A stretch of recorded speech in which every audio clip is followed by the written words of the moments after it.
Hello, everybody. Thank you for coming to this talk. Callum and Elliot, I'm so happy to be interviewing you because some of the podcasts that you produce I know about. I may not be Gen Z, but I know about them. Saving Grace, amazing. Chloe versus the World. So we might get into those podcasts. But Callum, I'm going to start with you. So you were a content creator before starting this podcast business. And I checked your accounts. So on YouTube, you have over 4 million followers. On Instagram, you have 1.6 million. And on TikTok, you have over 1 million followers. That's massive, you know. And for somebody to be able to do that, you obviously are very talented. Can you tell us how you started off as a content creator? And then the long question is starting this podcast business. Yeah, sure. I mean, the first thing is that I started almost 15 years ago. So really from when the term creator wasn't a thing, the idea of an influencer wasn't even a thing. It was very much just sort of born out of the passion of making YouTube videos. And ultimately that started with gaming and has evolved over time through my interests of growing up. And then we went into sort of like the COVID times where everybody felt the need to have their own podcast, and I was one of those people. So I managed to convince my best friend to do a podcast with me. It took me about a year of convincing, but we got there in the end, and that was really exciting for us. One of his stipulations around that was that if we were to do a podcast, it had to have a set, and it had to be based around video. And I really didn't care at that point. I just said, look, mate, whatever it's going to take to get the podcast done, we'll do it your way. And very thankful that he did insist on that, because ultimately that's become the foundation of what the Fella Studios is built around. The podcast started doing really well, and because of our sort of social strategy, video first strategy as well, we ended up looking at a lot of other podcasts, particularly other creators as well, and just thinking we could really apply our sort of formula and knowledge and take that across to those guys. And that's really where the Fella Studios was born. Wow. Elliot, you've worked with massive brands pre-starting this podcast company. How important was that, and what did you learn then to come with Callum and create the podcast company? Yeah, working with the level of brands, global brands who expect a certain level of production, going into their campaign and brand pieces, it helped us transport that to, video first podcasts, to making organic, interesting, integrated reads, and having that experience and working with the likes of, whether it be Twitch, EA Sports, Gymshark, PokerStars, like any of those guys, made me recognize the level that they're expecting back for their investment. So yeah, we ported that across to Fella Studios and everything we do. And when we work with brands now, we make sure everything we do is of the highest quality. The highest quality. And also, I think brands, you're young, and depending on what your target audience is. So is your target audience Gen Z?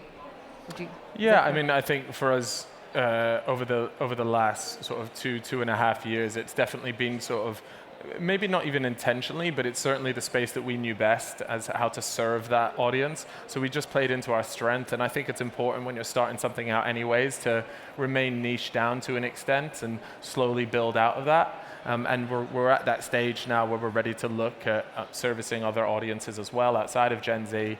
It just so happened that we played into our strength for the first couple of years. That went really well, and now we're ready to explore other audiences now, yeah. Yeah, and other audiences and would you be open, you're a massive player in the UK, are you open then to expanding outside the UK? Absolutely, yeah. Like part of us being, in Doha right now is exploring other opportunities. We've got big growth plans going into this year and next, and one of those is new territories. So yeah, never say never in terms of, only being in the UK. We would love to explore other territories and set up shop in other places in the world. I'm really interested in the creator-led IP ownership and the ecosystem of that. So can you tell us more about that? Yeah, so the way we work is based off of what we call like the shared destiny model. And that's been a real pivotal part of the success of Fellow Studios, is understanding that there has to be that level of buy-in from both the production side of things, but also from the talent. And we also see and understand, because, you know, as talent myself as well, the importance of owning what you create and what you're part of. So we created this model where it's shared, and if the podcast does really well, great, you both win. If not, then you can both sort of have that upfront conversation and say, look, it's not working for either of us here, let's park it off. And I think it's really important to have that transparent conversation. Not only that, but it allows you to scale the podcast. So, you know, whether it's a small podcast or a big one, you both know you've put in your fair share, and based off of the terms that you had agreed. So it's been really important to the retention of keeping some of the top podcasts. And that's, you know, even just from a talent perspective, it makes me happy to know that creators are getting a fair deal here, so that no matter how big your podcast gets, your earnings will scale with that. Okay, and so I presume then creators that are coming to you to work with you are like, they're going to go with you over a podcast company that aren't doing that. Well, yeah, I mean, it kind of just depends on their personal situation, and I've always said this. Traditionally, the way the podcasts system has worked is, you know, a big company has the upper hand. They can ultimately go to, you know, talent and offer them a fixed amount of money, but ultimately that means that company's going to own the IP and can kind of do what they want. So let's say you get to the end of your year contract, it's up to them. They can turn around and say, right, okay, well, let's do another year. This is what we're willing to pay you. But in actual fact, that podcast might be earning way more money, and you've helped build it to where it is now. You turn around, they say, right, we'll just get someone else in to do your role. And so you haven't really owned or built anything. You've just taken a paycheck. So that does work for some people if they know they're getting a fixed guarantee of money. But we're really in this not for a year, 2 years. Like, we're talking about like a 3, 4, 5 year plus plan. So we've built the model around that, where once you start getting to that sort of longevity, that's really where you see the benefits. And you know, Grace and Saving Grace, she's really obviously very popular, and she was on I'm a Celebrity. And then Chloe was in Love Island. I watched her in Love Island.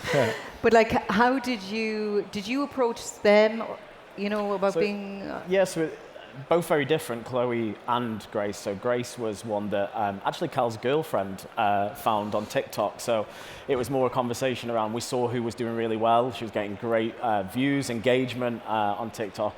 And I think we do this with a lot of podcasts. When we've got someone that we want to try out, we get them on as a guest. And Grace originally guested on The Fellas. And that's how we, you know, saw she'd be suitable for that sort of podcast environment, and went from there.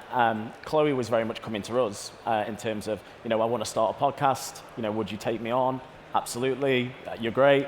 And went and created the Chloe versus the World format. So yeah, very different stories for both. And on that point, I've seen them on Instagram, and that's how I knew about them. So what's your social media strategy for each podcast, and how many podcasts do you have?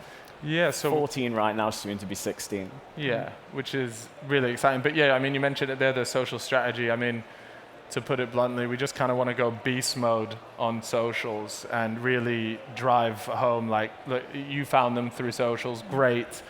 That's really our top end funnel. So that's what we use to get new audiences and people find out. And it's also one of those things, like, we don't expect somebody to want to go and see the full podcast after seeing it once or twice. We want you to be pretty much fed up of seeing it on socials, to the point where you're like, right, let me just go and at least have a look at the podcast. And so you do, and then from there, that's really where we want to keep you long term as a viewer. So we've created this funnel system through social and a few other bits that hopefully lead you to our long form content, and then we can monetize a lot better across there. Yeah, I was going to say, how easy or difficult is it to monetize the whole thing? Because you're 360, aren't you? Yeah. So we monetize in numerous different ways, from on-platform monetization for the social platforms, from YouTube, Facebook, Snapchat, Twitter, Instagram, TikTok, you know, all of them, to selling campaigns and branded, you know, sponsorships via our campaigns team.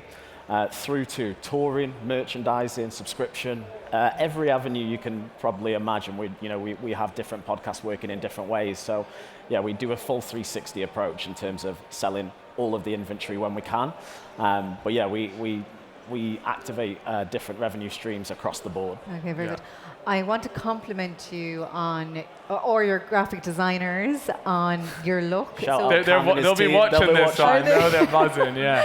Whoever you are, you're great. Because when you go on your website, the color scheme and the fonts, and it's just brilliant. It's so vibrant, it's so positive. And I don't think I've seen any graphic design that target and that positive. Yeah, the graphics design team are great. They go beast mode on literally every single piece of artwork that they create for every single show. They all stand out. That is the catch people's eye. That is the sort of derivative that we give them to go and hit, whether it be the artwork itself, the sets, the show branding, all those parts. Like we want to catch people's eyes on social, whether it be the still artwork or the TikTok short form. It's always our derivative. Great, and it gets carried through, doesn't it, through the social media to the podcast covers? I mean, you mentioned it briefly there, but it's the same idea with the sets as well. Like we build the sets really with sort of short form in mind. So what does a single shot of you look like? What does the background look like? You've got some great color in the back there. So if you're scrolling through, are those colors going to stand out and have you stop for an extra second? That actually gives the content a chance. Whereas you might find that if it's dark, low lit, then it's easier to just scroll past. It doesn't grab your attention. So there's a lot of thought that goes in, not just into like the website or the thumbnails and things like that, but even down to the set design and artwork that we do. Have you gone on the road? You know, a lot of podcasts are going on the road, and I've some of my favorite podcasts have come to theaters nearby, and I've gone to see them. Personally, I think the podcast is better listening to it than going to the show, but it's still nice to see who you're fans of. Have you gone on the road with your shows? Yeah, absolutely. So the Fellas podcast was toured in Australia. We've got really high demographics in Australia, so a tour there made sense, and we'll probably revisit at some point. Probably our show that we can shout most about touring is Grace. She has done 2 UK and Ireland tours now. She did Wembley Arena over Christmas and is about in September to do like a 25,000 people UK and Ireland tour again, really huge venues. So yeah, the scale of touring is getting there for Grace especially, but we're now making sure that all of our other shows as well like have that want to tour at some point, because it really does take the podcast to new audiences, like you say.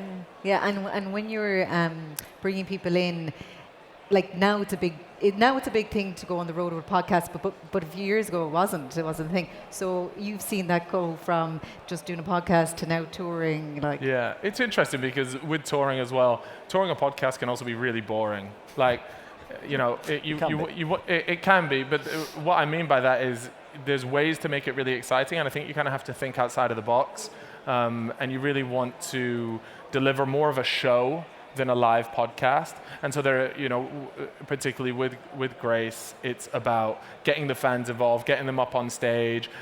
Somebody comes in and there's like a musical performance. There's lots more to it than just a live podcast, and I think that's been really core to our like touring strategy, is that when we're coming up with these creatives, how can we actually level this up so that people, even if they just think I'm just coming for a live podcast, they're walking away going, okay, that was actually nuts. Like, I got a full-on show there. Yeah, big time. They're shows. They are shows. Yeah, no, they are. Yeah.